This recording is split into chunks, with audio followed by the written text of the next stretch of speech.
This is big news. Big क्या भाई, बहुत बड़ी न्यूज है ये। जैसे ही मैंने ये पढ़ा I was like literally Vegapunk तो बस इसके बारे में सोचा था, क्या उसने सच में ये चीज अचीव कर ली है। सो एगेड में एंटर होने के बाद कैसे हमने वेगापंक को देखा, जो कि एक्चुअली एक गूफी लुकिंग दद्दू था, लेकिन उसका ब्रेन काफी बड़ा था और उसके सपने भी। सो ताकि वेगापंक दुनिया भर की नॉलेज गेन कर पाए और उसके अपने पास स्टोर कर पाए, उसने भाई खा लिया था ब्रेन फ्रूट, जिससे उसका ब्रेन का स्टोरेज तो बढ़ा ही, लेकिन भाई उसका ब्रेन भी लिटरली बढ़ने लग गया था, जिसकी वजह से उसने अपने ब्रेन को ही काट दिया और एक सिस्टम में डेवलप कर दिया जिसे हम पंग रिकॉर्ड के नाम से जानते हैं, जहाँ पे वेगापंक के ब्रेन का सारा जो डाटा है वो स्टोर्ड है, जिसे उसके जो 6 सैटेलाइट्स हैं वो भी एक्सेस कर सकते हैं। लेकिन भाई वेगापंक का तो सोचना था कि ये जो पंग रिकॉर्ड्स है उसको दुनिया भर के लोग एक्सेस कर पाए और अपना जो सारा डाटा है वो यहाँ पे स्टोर कर पाए, ताकि जो वेगापंक है वो और भी नॉलेज गेन कर पाए और वो सबके साथ ये जो नॉलेज है वो शेयर भी कर पाए। सो मे बी भाई वेगापंक ने इस चीज को कुछ हद तक अचीव कर लिया था और इसी चीज को हम इस चैप्टर में देखेंगे। बट उससे पहले हम देखेंगे अपने कवर पेज को, जहाँ पे भाई सुंदरता कूट कूट के भरी है,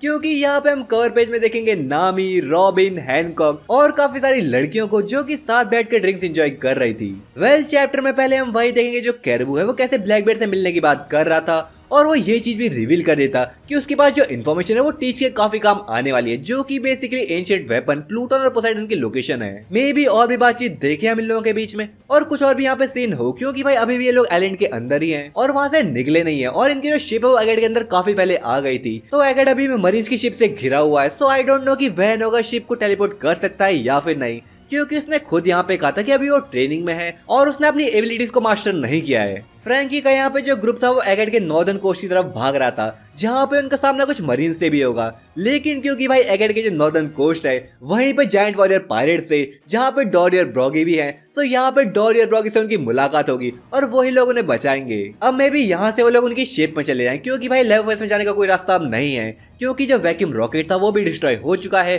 सो वो लोग कहीं और नहीं जा सकते। लेकिन इन सब चीजों को छोड़ते हैं और मेन एक्शन की तरफ चलते हैं, जहाँ पे जो वेगापंक है वो सांजी और लूफी से कहता है कि मेरा बचना वैसे मुश्किल है, तो मैं बॉनी की जिम्मेदारी अब तुम पे छोड़ता हूँ, उस बच्ची को प्रोटेक्ट करना, मुझे यहीं पे छोड़ दो, तुम लोग यहाँ से चले जाओ। लेकिन भाई तुम्हें भी पता है लूफी ऐसा तो बिल्कुल नहीं करने वाला और वो यहाँ से कहीं नहीं जाएगा। बट भाई इसके बाद जो होगा, यहाँ पे हम देखेंगे ये जो सैटर्न है वो भाई अब रबल से वापस उठ खड़ा हुआ है और यहाँ पे जिसकी सारी इंजरीज हैं वो भी हील हो चुकी थी और यहाँ पे सडनली सैटर्न एक भाई नए फॉर्म में आ जाता है। मानो भाई सैटर्न का जो पहला वाला फॉर्म था अगर वो उसका बीस्ट फॉर्म था तो यहाँ पे वो हाइब्रिड फॉर्म में आ रहा होगा, या फिर अगर उसका हाइब्रिड फॉर्म था तो यहाँ पे वो बीस्ट फॉर्म में आ रहा होगा, ऐसे कुछ हो सकता है। नहीं तो भाई ऐसा भी हो सकता है कि ये एक कम्प्लीटली डिफरेंट फॉर्म है, जो कि भाई इस चीज को तो कंफर्म कर देगा कि सैटर्न के पास कोई डेलफुट पावर्स है या फिर कुछ और पावर्स हैं। सो सैटर्न यहाँ पे अपने न्यू फॉर्म में आके लूफी, सांजी और वेगापंक तीनों के ऊपर अटैक कर देता। किजारू भी यहाँ पे मौके का फायदा उठा के वेगापंक के ऊपर कुछ और अटैक्स करता है, जिससे वो और इंजर्ड हो गया। बेचारा भाई वैसे ही मरने की हालत में और उसके ऊपर अटैक पे अटैक करके भाई और जुल्म कर रहे हैं। लेकिन रुको भाई, तुम्हें क्या लगता है लूफी ज्यादा देर तक ऐसे होने देगा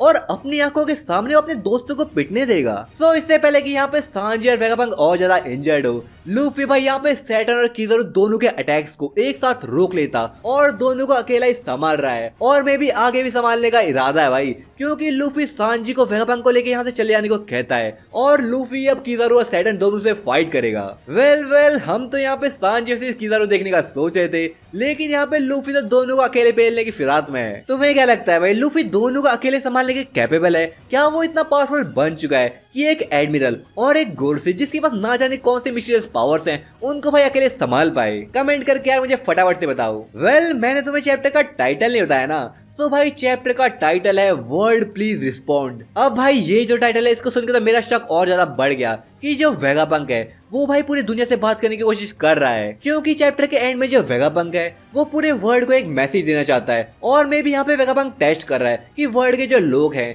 वो उसकी बात पंक रिकॉर्ड से कनेक्ट होकर सुन पा रहे हैं या फिर नहीं। अब ये मैसेज क्या है वो तो भाई हम चैप्टर में ही देखेंगे, लेकिन अगर ये मैसेज टेलीपैथी या माइंड कनेक्शन के थ्रू पूरे वर्ल्ड के अंदर डिलीवर हुआ तो मे बी यही चीज एगेड का जो शॉकिंग रिजल्ट है वो होगा, जहाँ पे जो वेगापंक है वो भाई पूरे वर्ल्ड के अंदर वर्ल्ड गवर्नमेंट, गोरोसे और जो नीका है उसके बारे में इन्फॉर्मेशन फैला देगा, जिसके बारे में भाई बस सोच के मेरे तो भाई गूज़बम्स आ रहे हैं। जोरो और लूची की फाइट का क्या हुआ वो तो भाई कुछ स्पॉयलर्स में रिवील नहीं किया गया, सो मे बी फिर से हमें दोनों की फाइट का जो कंक्लूजन है उसको देखने के लिए भाई थोड़ा वेट करना पड़ेगा। वेल चैप्टर में तो और भी काफी माल मसाला होने वाला है। सो भाई चैप्टर का एक्सप्लेनेशन देखने के लिए फटाफट से चैनल को सब्सक्राइब कर दो। मिलता हूं तुमसे अगली वीडियो में, तब तक के लिए सायोनारा।